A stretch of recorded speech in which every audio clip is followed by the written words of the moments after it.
नमस्कार दोस्तों, मैं एच.एस. आराधना।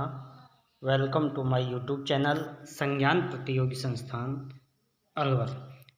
दोस्तों, आज हम क्या है कि एक बार फिर से कंप्लीट लूसेंट जीके का अध्ययन करेंगे, जो आपको 2 महीने के अंदर कंप्लीट करवाया जाएगा।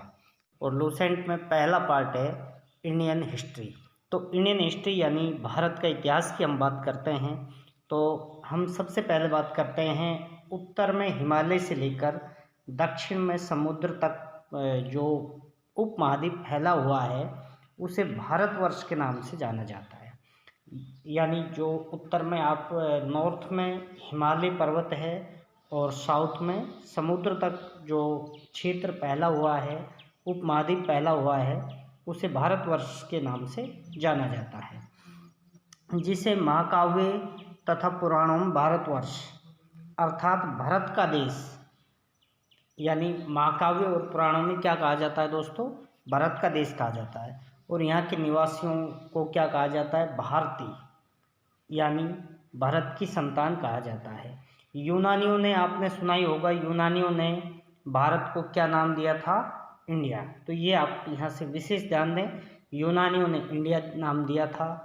और मध्यकालीन जो मुस्लिम इतिहासकार थे उन्होंने सिंधु नदी को हिंद बोल करके और इस क्षेत्र को जहाँ पर सिंधु नदी बहती है उसे हिंद क्षेत्र का और उसी के अकॉर्डिंग इसे हिंदुस्तान नाम दिया गया।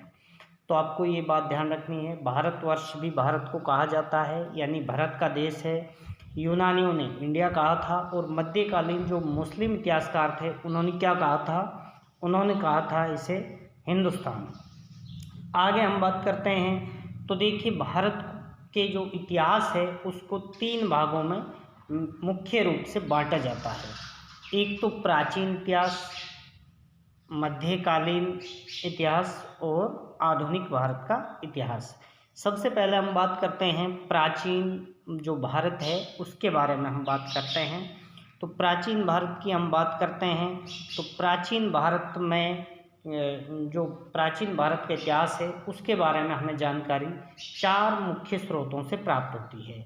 इनमें पहला है धर्म ग्रंथ, दूसरा है ऐतिहासिक ग्रंथ, तीसरा विदेशियों का विवरण और चौथा है पुरातत्व संबंधी साक्ष्य।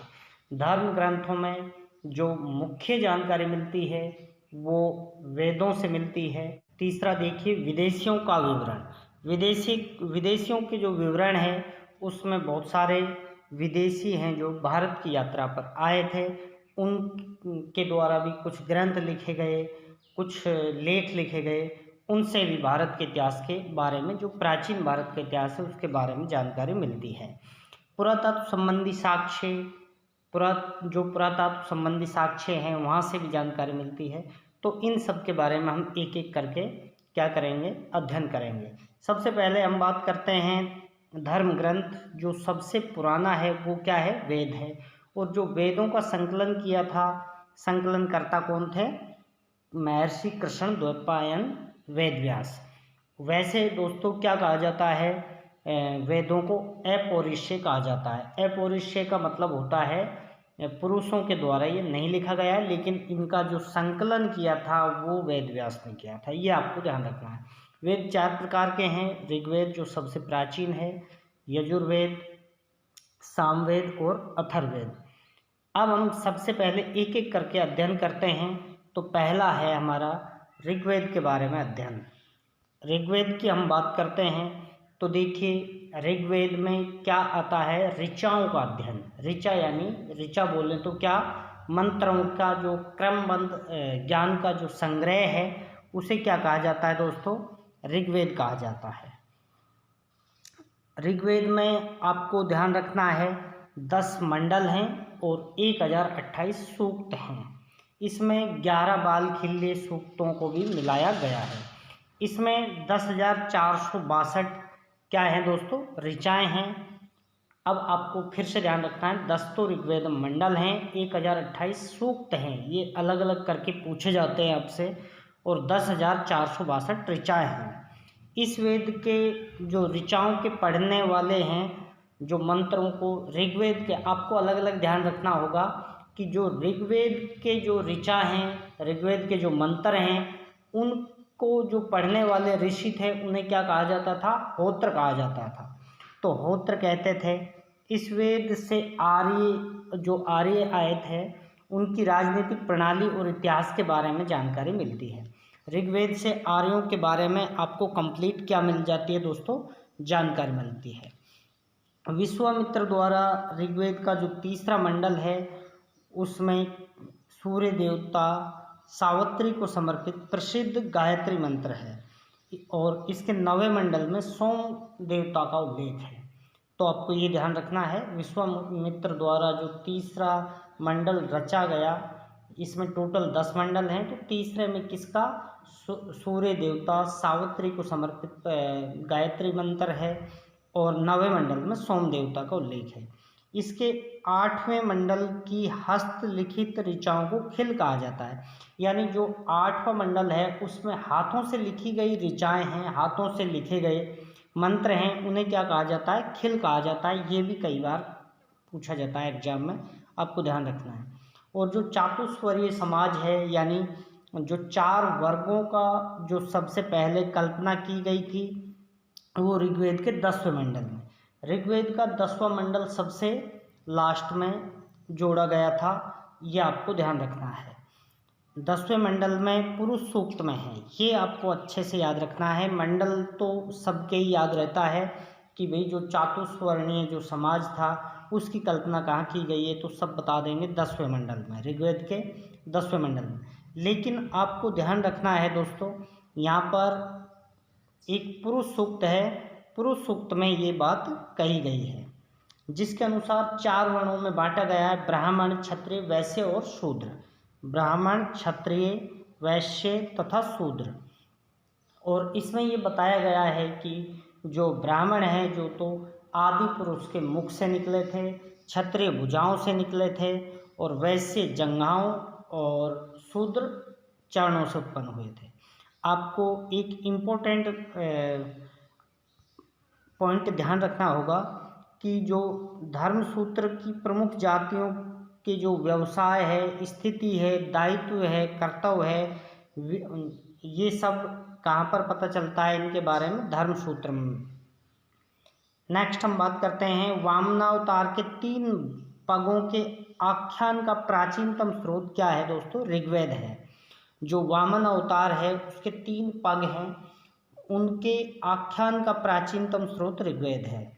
ऋग्वेद में इंद्र के लिए 250 बार, अग्नि के लिए 200 बार और यमुना के लिए 3 बार और गंगा के लिए 1 बार मतलब ऋचाओं का वर्णन किया गया है, ये आपको ध्यान रखना है। प्राचीन इतिहास के साधन के रूप की हम बात करें दोस्तों, तो प्राचीन इतिहास की जो जानकारी मिलती है वो हमें सबसे ज़्यादा तो ऋग्वेद से मिलती है। उसके बाद जो नंबर आता है वो शतपथ ब्राह्मण का है। तो दूसरा किसका है दोस्तों? शतपथ ब्राह्मण का, ये आपको ध्यान रखना है। इसके बाद हम सेकंड बात करते हैं यजुर्वेद।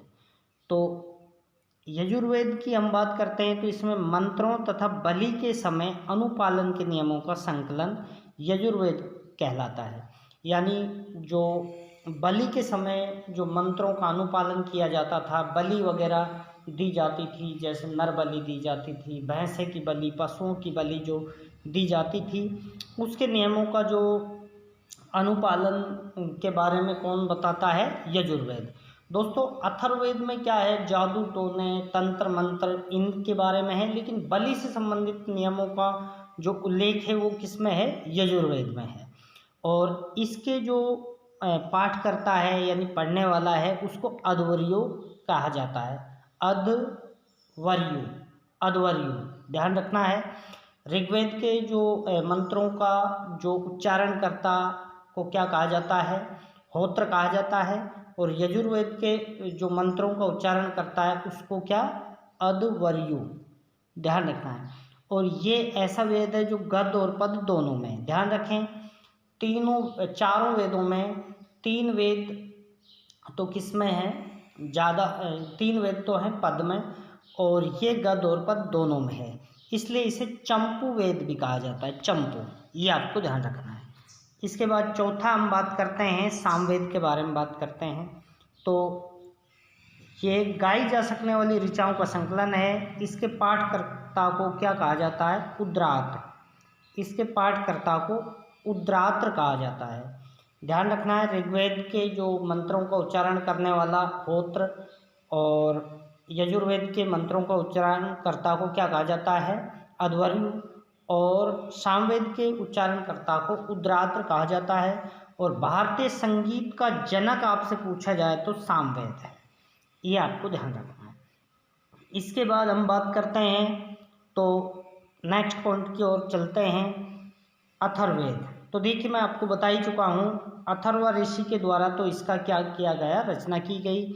इसमें क्या है? रोग निवारण, तंत्र मंत्र, जादू टोना, साप, वशीकरण, आशीर्वाद, स्तुति, प्रायश्चित, औषधि अनुसंधान, विवाह, प्रेम, राजकर्म, मातृभूमि, महात्म्य आदि विविध विषयों से संबद्ध मंत्र तथा सामान्य मनुष्यों के विचारों, विश्वासों, अंधविश्वास इत्यादि का वर्णन है।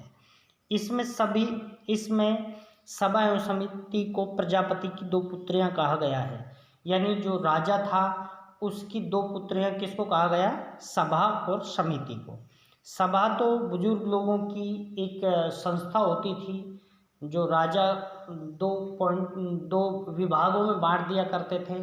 जो सीनियर लोग, बुजुर्ग लोग थे, उनकी जो कमेटी थी उसको तो सभा कहा जाता था। और जिसमें सभी जन संपर्क को होता था, सभी जनता होती थी, उनकी जो कमेटी थी उसको समिति कहा जाता था। और प्रजापति की इन्हें 2 पुत्रियां कहा गया है।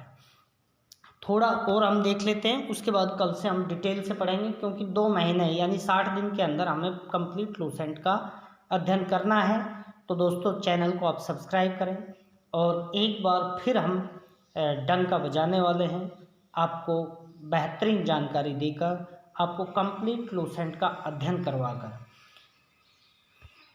तो दोस्तों, हम नेक्स्ट वीडियो में आगे बात करेंगे कि पुराणों के बारे में, स्मृतियों के बारे में, वंश के बारे में, और इसी प्रकार से हम कंप्लीट 15 दिन के अंदर इंडियन हिस्ट्री को कंप्लीट करेंगे।